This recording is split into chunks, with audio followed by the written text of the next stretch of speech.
Ами искаме да ни върнат валутата, който не сме доволни от еврото, защото колкото и да вземеш, то не ни стигат.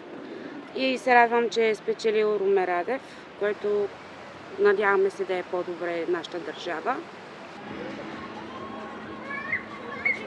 И по принцип не мисля, че е най-добрият резултат, който е възможен. Но след като така са решили мнозинството от хората, мисля, че няма да издържи много дълго този кабинет.